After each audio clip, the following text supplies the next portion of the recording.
Hello বন্ধু। হ্যাঁ, hello বন্ধু, কেমন আছিস? এই তো বন্ধু, আছি একরকম। কেন রে, এরকম বলতেছিস কেন? কি বলবো দোস্ত, বিয়ে করার পরে খালি অশান্তি আর প্যারা। কেন, কি হয়েছে? কি অশান্তি? এই বিয়ে করার পরে বউ বোঝাতে মা বোঝে না, মা বোঝাতে বউ বোঝে না, এগুলা নিয়ে অশান্তি। আরে এগুলা নতুন নতুন হবেই। না রে, আর ভালো লাগে না। তারপর বল, তোর কি অবস্থা? কেমন আছিস? আমার তো বন্ধু তোর চেয়েও বড় ঝামেলা। কেন রে, তোর আবার কি হলো? আর বলিস না, সাদিয়ার কথা তোর ভাবি জেনে গেছে। আরে বন্ধু, সাদিয়ার কথা ভাবি কেমনে জানলো? ওই মাঝে মাঝে ওই ফোন দিত তো। তুই একটা কাজ করছিস, ভাবি জানলো তো রাগ করবি, অশান্তি তো করবি।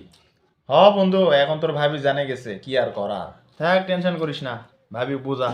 ওকে বন্ধু, ভালো থাকিস। ওকে বন্ধু, বা তুইও ভালো থাকিস, নিজের প্রতি খেয়াল রাখিস।